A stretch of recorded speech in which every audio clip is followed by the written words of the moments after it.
Hello and welcome to Courtgames, a Legend of the Five Rings podcast funded by the Legend of the Five Rings Discord Patreon. This podcast will focus on the role-playing game stories and lore for Legend of the Five Rings. I'm Kovar. I'm Kikita Kaori. Happy Monday. Happy Monday. And this week we are going to be continuing our in-depth review of the Fields of Victory supplement. Because one review is just not good enough. It is just not good enough. Last episode, we looked at the lore sections, which were, Glorious Histories, History of the Empire, the Lion Clan, Badger Clan, and we did also look at the new schools that were part of that. So if you're interested in that, go find our previous episode. And this week we'll be looking at mostly mechanics, so character creation, items, new techniques, mass battle rules. Indeed. So let's get going. Let's get going. Well, the first part we wanted to talk about was in section 2. This is part 3. This is more character creation stuff. So there's a couple of new distinctions. There is guiding ancestor and a traditional adherent. What kind of character you want to make there? We have some new passions. We have a passion for ancestry and also a passion for glorious deeds. Oh. Is that your own glorious deeds or other people's? Or is it both? I think it's mostly your own, but I can't remember right now. Yeah. There are adversaries as well. There's the blood feud, which is similar to enmity of a clan, but it's much more specific, and you also have some responsibilities. So it's not just these people will, I think, occasionally stroll up and murder you or attempt to murder you. You actually are supposed to be part of this feud. It's like your family versus their family. The cousin Hatfields. All the Matsu and the... I think it's smaller and more personal than the Matsu and the Kakita. But it would be much more likely to be, my immediate family and their immediate family or that kind of thing. I suspect there's going to be a lot of border squabbles. So it's going to be like that. There are some anxieties as well. Belligerent and braggart, which I can see how they can cause some aggravation for you. And there is a sidebar on the scar disadvantage that you can pick up in combat or in character generation for ways of making your own and what effect it has. So you get more flexibility and you can tailor it to your specific character, which I think is going to be a good thing. There's also the Lion Heritage table that is kind of like the one that they've had for each other clans. How your GM lets you roll on these special heritage tables is kind of up to you. I think the GMs that I've had so far kind of will let you roll on both and pick which one you want. So that's one way to do it. One for your clan. Yeah. There is also a big section of new items, which is also a tradition for these supplements. Plenty of new weapons. There's a bunch of new Yari spears, a nice knife, sapper axe. There are new types of arrowhead. So there are jade obsidian ones, and there's steel-tipped ones that is razor-edged and can thus do bleeding. There are new items like blasting powder, of which much was made when it first came out, caltrops, and so forth. And there are even things for not murdering people, like war fans and war banners. And a medical kit, which you can use to remove bleeding without a roll. So that's a useful thing to have about your person. Yes. So a lot of new kit for your characters to requisition from the requisite authorities. Or possibly buy if you want to lower yourself to using money. There are some new magic items. There is the Banner of Amaterasu. Your PC probably won't get that, but it's a good dingus to go rescue from someplace, I suppose. There's the Claws of the Kitsu, Akodo's daggers. So there's a bunch of Akodo daggers. These are special.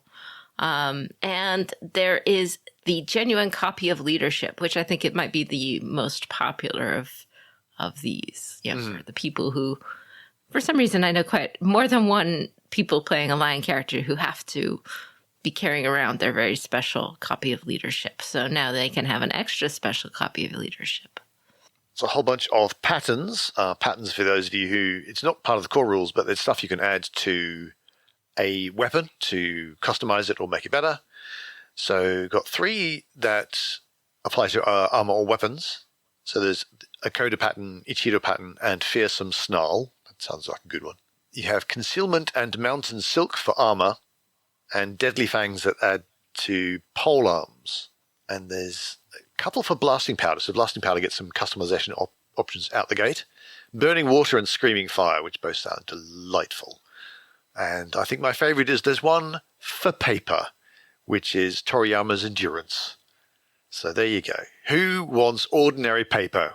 Right. It makes your paper extra durable. So you can have that really, really robust copy of Akoto's leadership that you use to stop swords.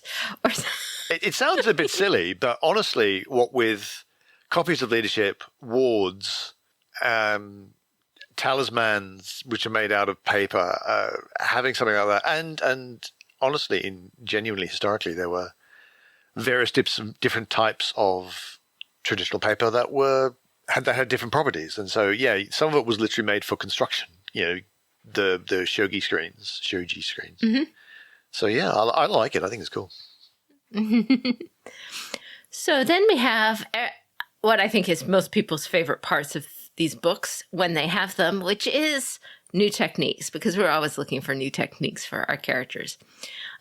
There are 3 new unarmed kata. Fierce Badger Style, which is a unarmed throw.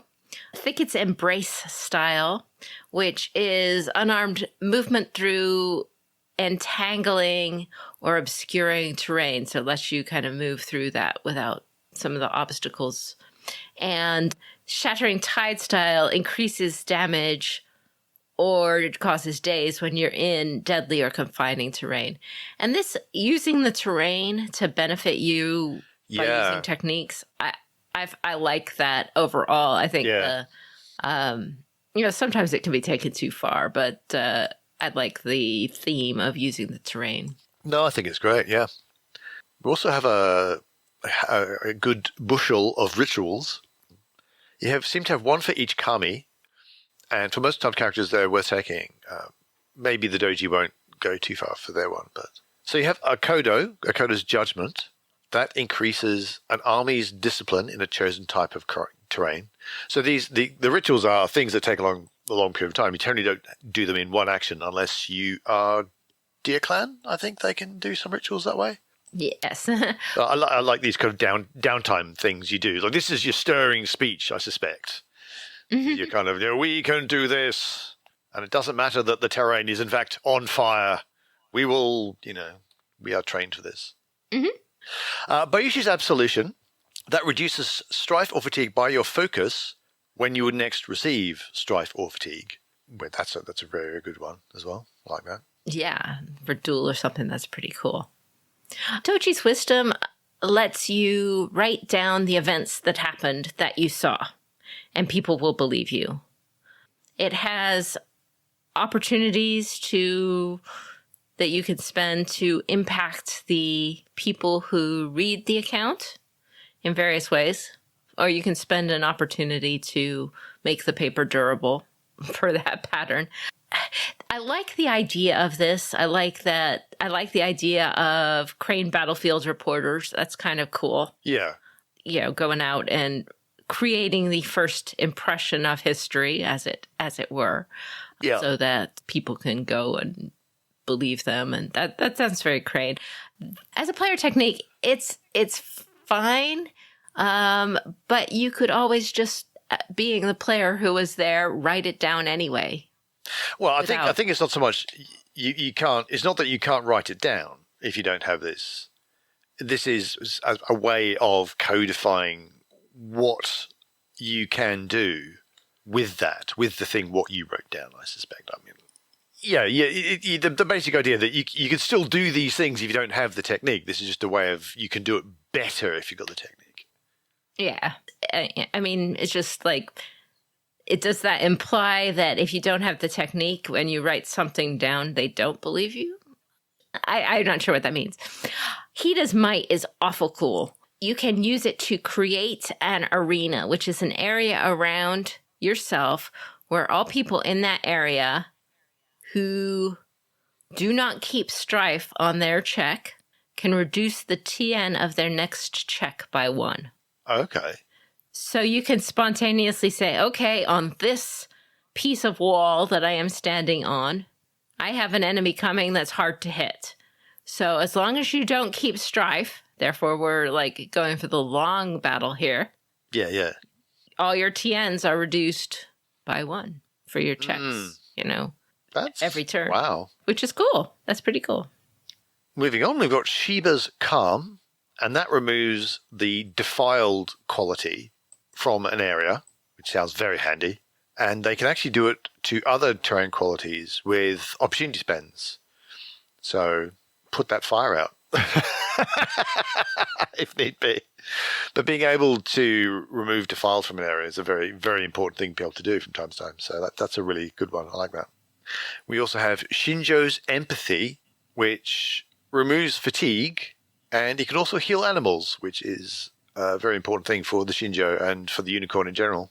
Yeah, this is generally removing fatigue and healing the animals, not removing your fatigue. It's aimed at animals, right? Yeah. Okay. But if you're very much your Utaku Battle Maiden's going to want that one. Yes. Tagashi's Wisdom allows you to predict an opponent's action and then do immediate counteraction. So if during ritual time, like during downtime, you do Tagashi's Wisdom and say, I believe I'm going to fight this person or do this thing tomorrow. I believe I will be struck by this person, right? In a fight. You predict that. And then the next day, when you are struck by that person in the fight, you can do immediate action, not taking anything in the action economy that counteracts or otherwise stops that. So that could be a hit back, as I understand it. Like, when they punch me, I will punch them harder in this fashion, Yeah. Which I like quite a bit. I think that's a pretty awesome technique for Dragon. I think that's got a lot of potential, yeah. Yeah. There are a bunch of Shuji. We have Air Shuji. We have one called Borrowed Courage that reduces panic or strife in exchange for staking an honor. So we will have victory. I've staked my honor that we will have victory, but you all feel better about it. We have Clouds Parted by Steel, which allows you to learn an advantage or disadvantage of your opponent by fighting them. That's very traditional. Yes. And kind of a have-to-have for your Bayushi Death Dealer, I have to say. Because you can make more disadvantages for you to exploit. Entice with Falsehoods. This lets you change your opponent's goal in mass battle. So in mass battle, each side has goals, and you can use this to change an opponent's goal. Yeah, so presumably they think that we're going to storm this hill, but you've made it so that they can't do that because this hill isn't stormed, so I have to do something else. And yeah, sounds very cool. There are Earth Shuji as well. Fortress of Necessity, which is build a fortification for battle. Great Anvil's Measure, which on the guard maneuver, you can cause strife if they target someone other than you. And Steady the Hammer decreases the target number of your next attack. Yeah, that's cool. Fire gets 4. There is Call of the Wild, which increases the damage and deadliness of your pet animals. So this is if you're Matsu Beastmaster, you can still have a more awesome pet if you do this Shuji on them. There is Righteous Example, which causes attrition or panic and reduces the target number for other leaders on your side. So that's cool. There's Sting of Warrior's Pride, which reduces the damage attrition to your side's target. So you can like sting your opponent's side.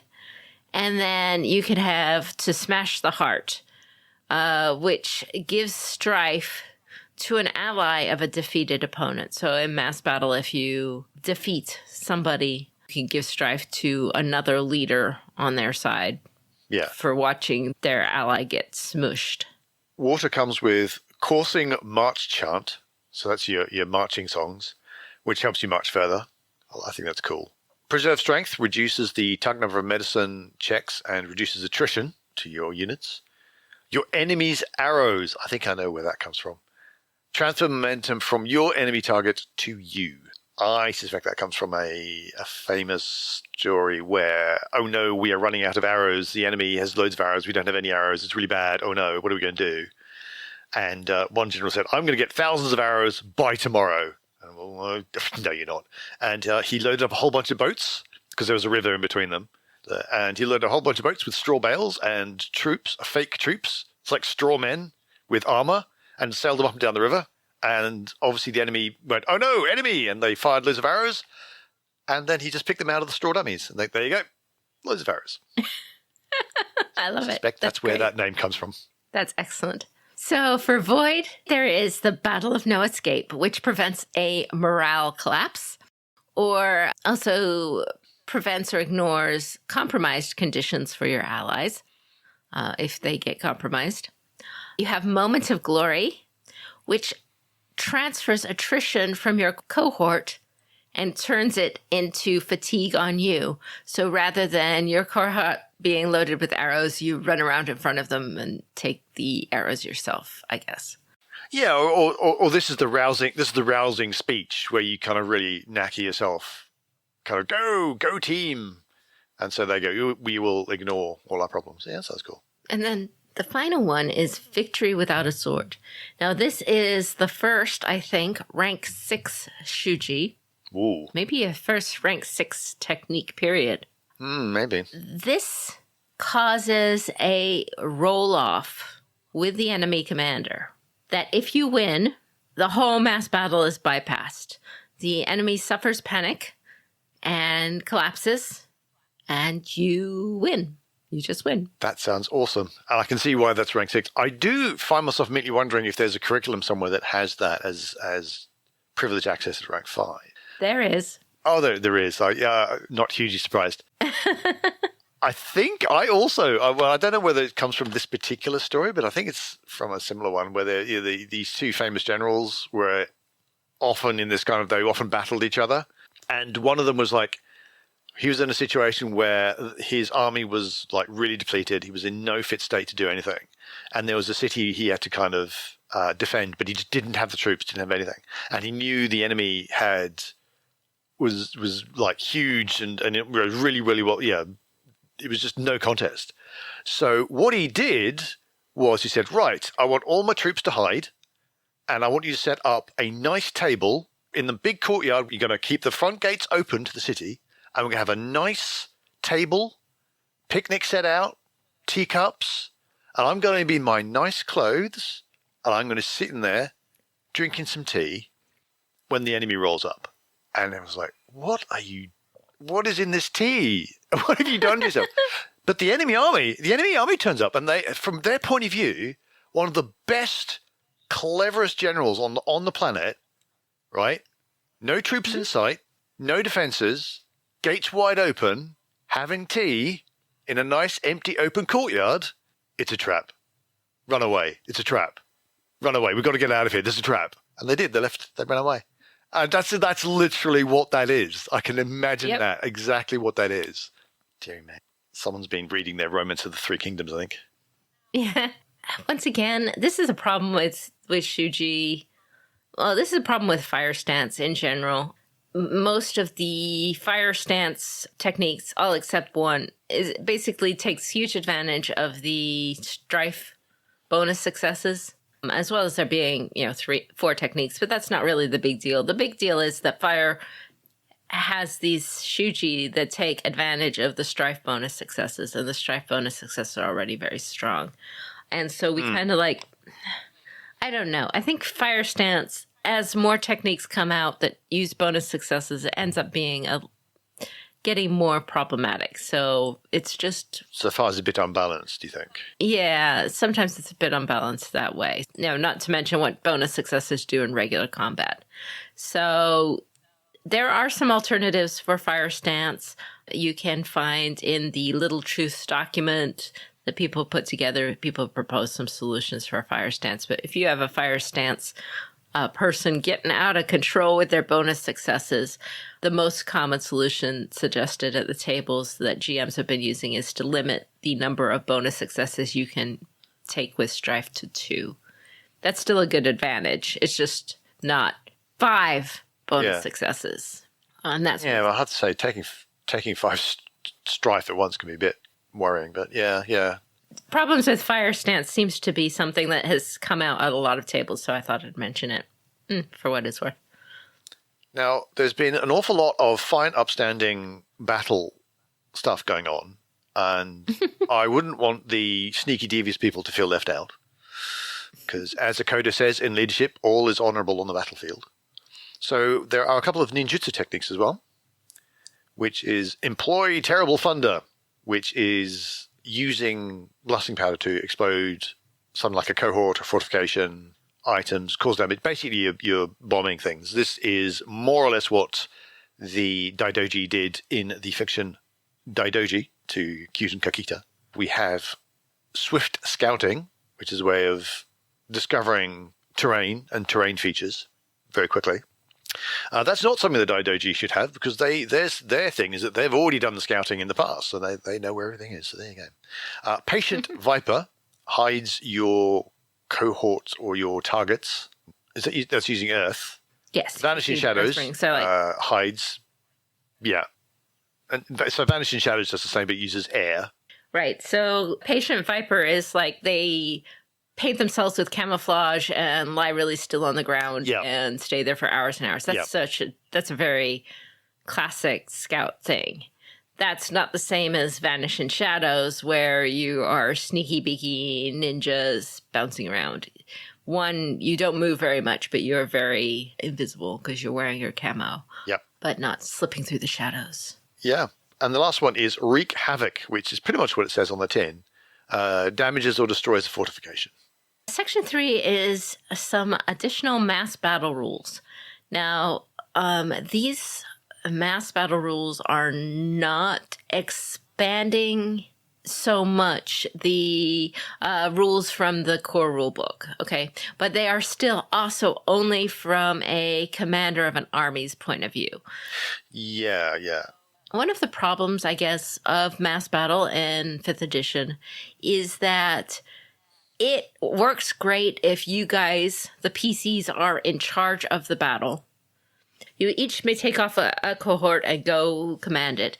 And if you are not a character that would be leading a cohort, then there's nothing for you to do, really. Yes. Yeah. Character-wise, personality-wise, or anything, there's nothing for you to do, and that's a problem. It also doesn't necessarily work super well if your party has come into a mass battle and is participating in it, which happens a lot in my gameplay experience for not necessarily with 5th edition, but with L5R. You are there and... Yeah, it's raging around you. You are not the most important... Yeah, it's raging around you, but you're not the people in charge of the battle. You are sucked into one side or the other and need to participate. This war is happening around you. You are technically involved, but you have no control over who's winning and who's losing. Right. But heroic opportunities could arise. Yeah. Right. So command in 1st through 4th edition, if you were in command, it was kind of a turn by turn, one die roll off. Yeah. For a command. Are you winning this round? Are you winning this round? And then for everybody else, the more complicated system was you individually are going to be someplace in this battle, and you roll to see how much damage you sustain and what heroic opportunities open themselves up to you. So it's very individualistic. It's not fighting as a party, but it is for people on the bottom of the battle. So you could have an effect in that if you got a heroic opportunity and you succeeded, that might give the next battle roll +2 or plus some number to the next battle roll of your side. So you did have an effect, but yeah, you weren't in charge of where things were going. But in 5th edition, you are a leader of a cohort, so you are not the overall leader of the battle. You're like the next level down, where you've got a unit of spear people or a unit of cavalry or what have you. So I kind of feel I've always wanted there to be the ability to have all of those kind of levels. You can have we are all together in a battle and it's all raging around us, and we take what opportunities you can. But also, as an individual, because in the 1st to 4th, it was definitely you as an individual. But I think you're talking about it'd be nice if we as a group are in this battle, so we have group opportunities, and we as a group decide whether we're fully engaged or in reserves or whatever. Then you go up to we've got a cohort, and then you go up to I am actually in charge of the full battle. It'd be nice to be able to do all of those. Yeah. Now, there is on my website a mass battle for small groups thing that lets you do those small groups, but that's homebrew. You can read it if you want. It's on the battle. However, in this book, it doesn't change that basic dynamic. Instead, there are additional mass battle rules, but they are more about care and feeding of your pet army. How to marshal your army, how to get your army and put it together, and what kind of forces you can get based on your status.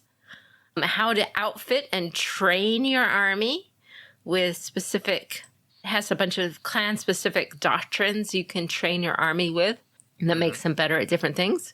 And then how to maintain and then disperse your army. So say, okay, we don't need you anymore. Go home. Please don't become bandits. It's growing season. Harvest season, go harvest. Yeah. That's an important thing to know how to do.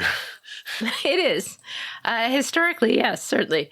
However, it's more about care and feeding of this army rather than a different premise of how to fight.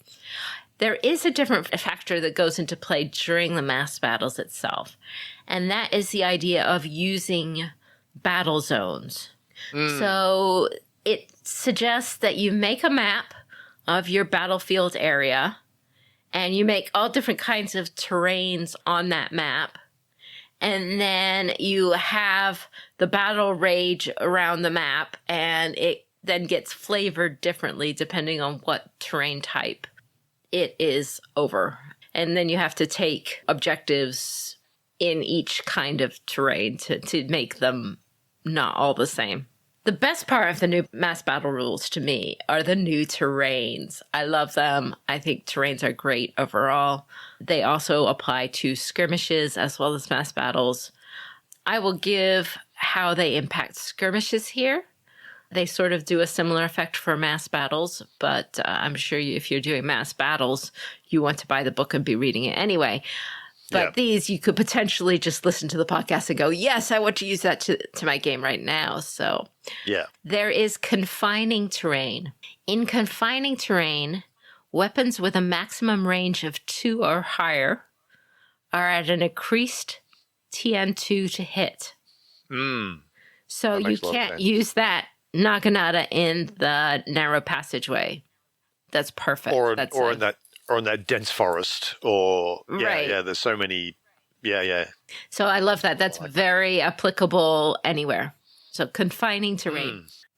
Elevated terrain. Yes. Finally, you can say, if you can't do it, I have the high ground. You're right.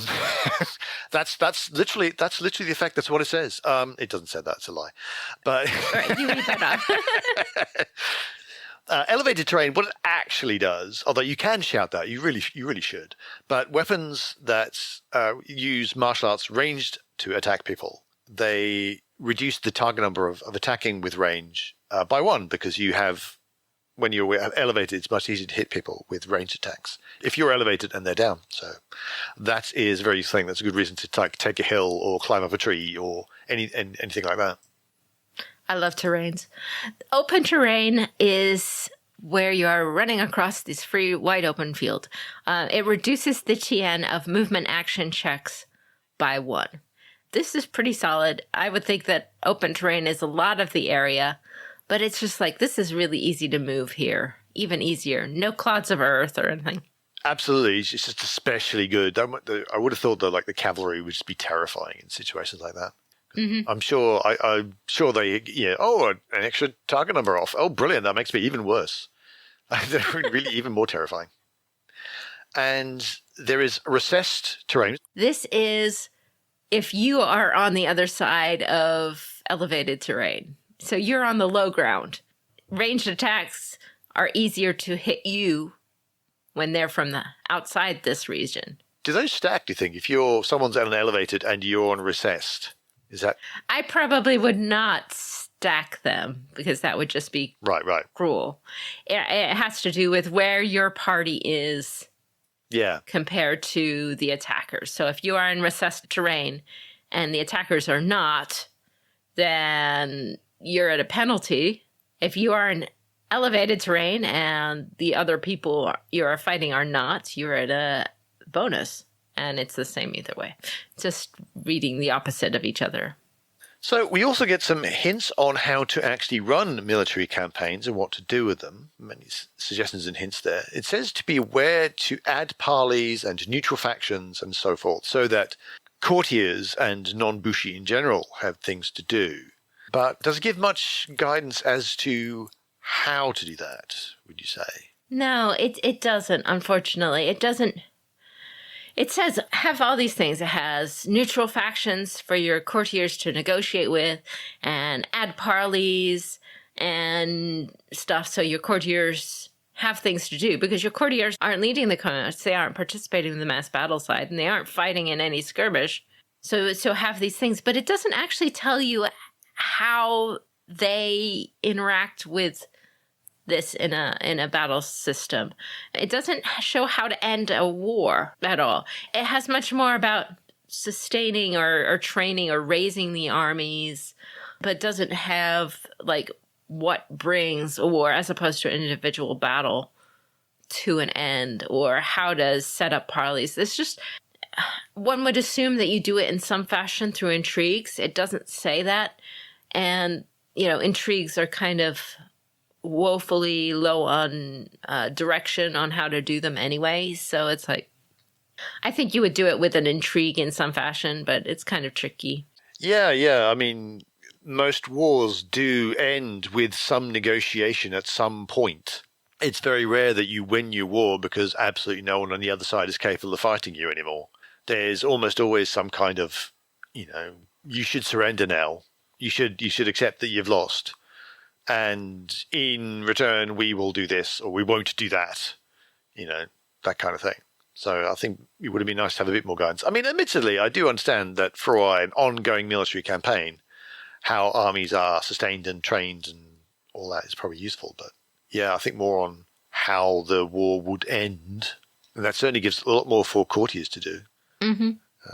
I think there's no, courtiers can be, you could in theory make a courtier who is a battlefield commander. Absolutely. And they do have shuji. Yeah. Because you don't really have the split that you did in previous editions between fighting person and talkie person. Whereas in old editions, the stats you used for both were so very different, it could be very difficult to make someone who is both a courtier and a bushi. It was actually quite hard to do that. Whereas you don't have that same thing. If you get, you can get by with just skills. You don't necessarily need the techniques, although they're nice. And titles will get you those techniques. So someone could be playing, you could have a courtier school that is a battlefield commander, no problem. That would make perfect. Absolutely. That's not the problem with it. The problem is more if you have a character whose personality is not a battlefield commander. So, yes, I could absolutely make a devastating battlefield commander doji diplomat. No problem. The shujis are where it's at a lot of times with the specific commander type things. However, if I made a character whose personality was not, I am a battlefield commander leading troops, then it's very, very awkward. Yeah, what does that person do in this military campaign? And that is quite a lot of characters. It's much easier to make a character who's not than it is one who is. Yeah. There's a bunch of new titles. So these are always fun to go for. We have Ashigaru, which is a title that probably your samurai is not going to go for, but it's actually pretty good. It focuses on working together and assisting each other in your actions. So it would be very intimidating to be against a bunch of Ashigaru all working together because they're all stacking their bonuses left and right. So it's cool. Yeah. And it gives them the access to all the techniques that you want. There's the Death Seeker, the very famous line Death Seekers. They're the ones who have lost their honor in some way. They've been disgraced. And basically, their only recourse is an honorable death on the battlefield. So that's what they look for. And this title gives you the ability to keep fighting even if you are incapacitated. Right. Fight to the end kind of deal. The next two are Elemental Guards and Elemental Legionnaires. An Elemental Guard, it doesn't specify that it needs to be a Shigenja at all, though it is awarded by the Master of the Elemental Council. And it causes you to inflict strife when doing elemental actions. That not spells necessarily, but actions in that stance. Yeah. And then Elemental Legionnaire is the counteract of that. It's almost exactly the same, but it removes strife when you do those elemental actions. This is almost doubling down on the whole Shiba thing. And they are Phoenix. Yeah. So that's what they are, inflict and remove strife. Yeah, the Elemental Guard and Elemental Legionnaire were fairly famous Phoenix units of Shigenja and soldiers fighting together, which most of the clans don't do. And that was a signature thing of the Phoenix clan. Another title you can get, which is General, which I think sounds like that'll be a tough one to get. This increases discipline and also gives access to lots of kata, rituals, and shuji. So that sounds like a good one if you can actually claw your way up the ranks. Yeah, this gives tons of access to those things. So this is where if you have very limited access to techniques, you can have the smorgasbord in this title. There's the Lion's Pride Warrior. This allows you to increase your damage by the difference between your honor and your opponent's honor. And this is kind of the Lady Matsu exclusive technique. So it's very, very lionish. All the Lion Pride warriors live together, being Lion's Pride warriors together. And you beat people over the head with your honor. Pretty much. Sounds like a good thing to do. Here you go. Swack. Ow! See? That's why I should be honorable. There's the Master Saboteur. They get access to ninjutsu. So it's not clan specific. So this isn't a specific clan, like the Lion's Pride Warriors, obviously Lion Clan, generally. So this is not clan specific and gives access to blasting powder and other interesting things like that. Yeah. There's the Poet of War. This allows your forces to deal more attrition as you recite poetry for them that apparently makes them able to be more violent. They made a mistake with this. They should totally have flavored this to be a taiko drummer. Taiko drummer. Yeah, absolutely. Taiko drummer. I very much agree. It's not that listening to poems about your ancestors can't drum you up, but this would have been great for taiko drummer, and the technique is perfect. Yeah, I mean, you can this is one of the things relatively easy to reskin, I suppose. Right. Instead of perform your poetry, you perform your drumming, and you drum. Yep. And make it a drummer. That would be awesome. All right, the next one on the list is Quartermaster. That is the person who's in charge of supply in your army. And this increases the discipline of your troops and strength. It's because they've got the best kit and the best food. And they've got actual shoes that work and other such useful things. Now, your shoes are important. They really These are important. They really are. The next title is Renowned Warrior. This one is a very easy access one. I'm not saying the title is easy to get, but this is a good one for PCs. Okay? This one allows people who are on your side around you to remove strife when they see you hit somebody. So it's like, oh, look, he just beat up that enemy that I am also fighting.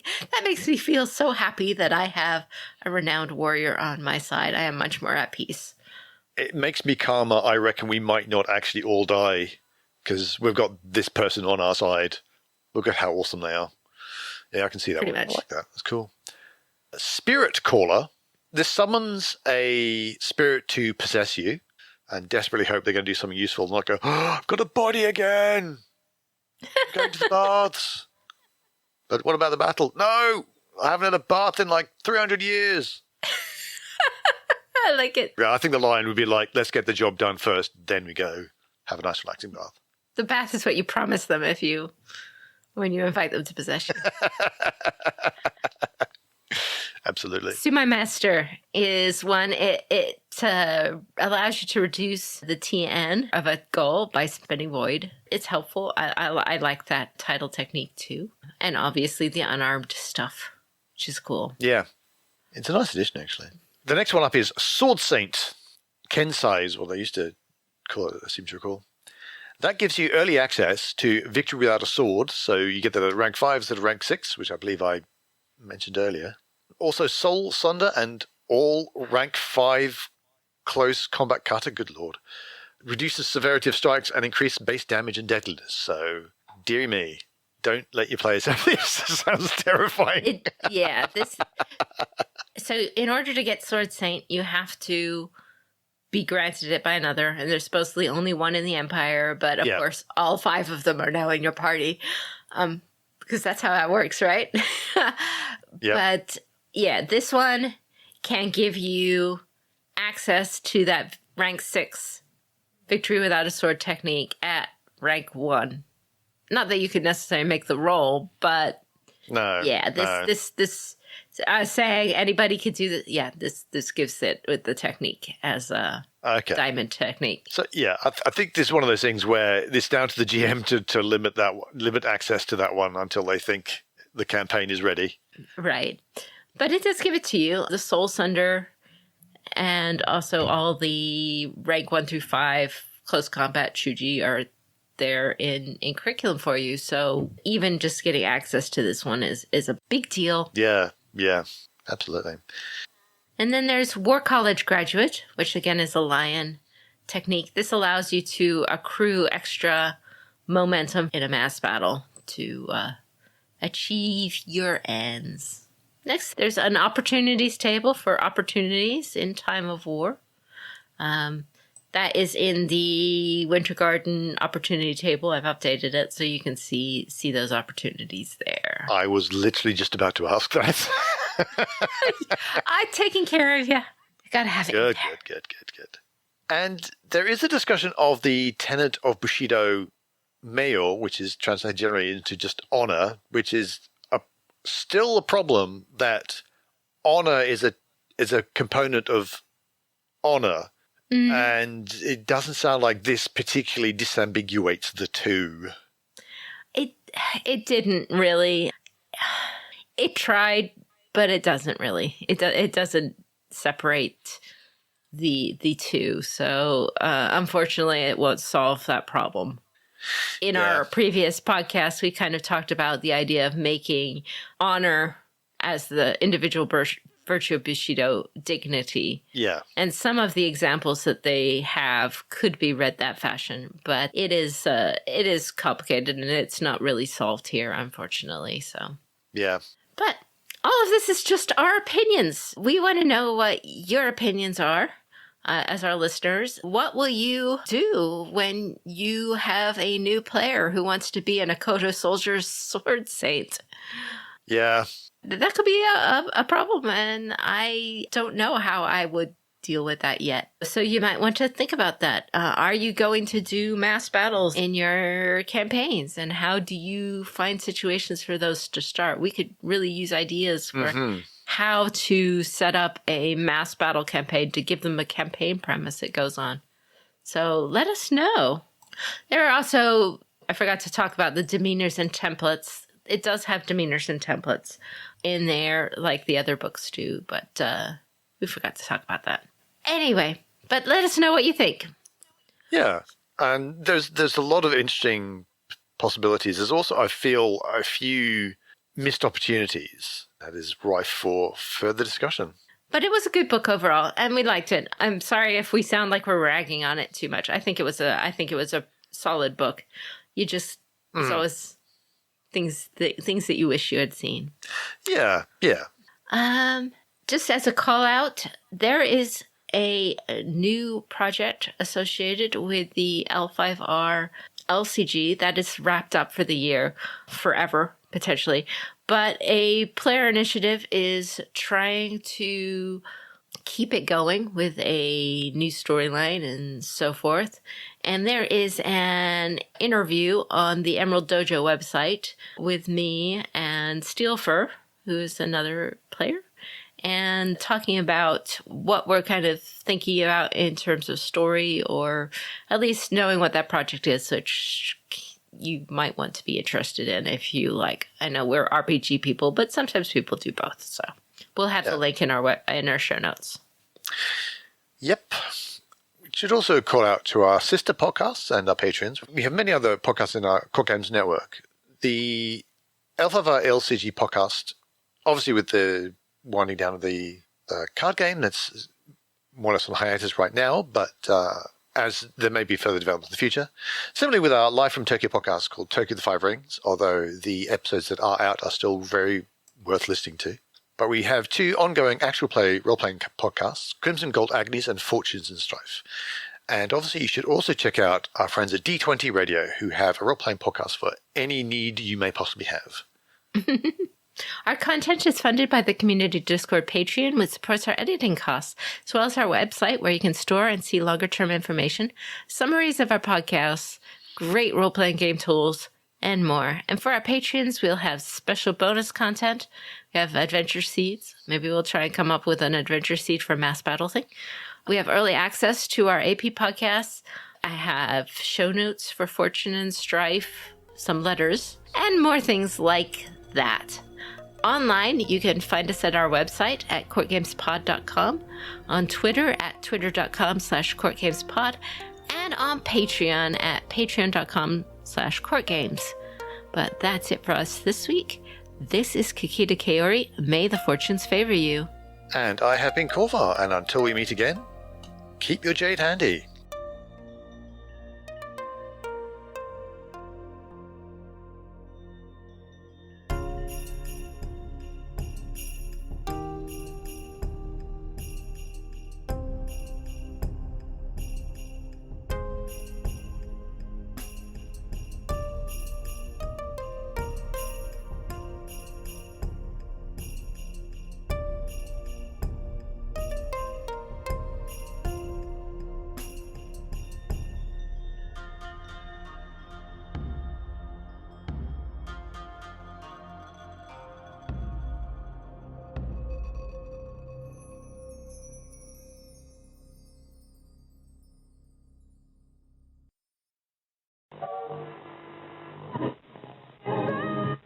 Correctly with the correct amount. D20 Radio, where gamers roll. www.d20radio.com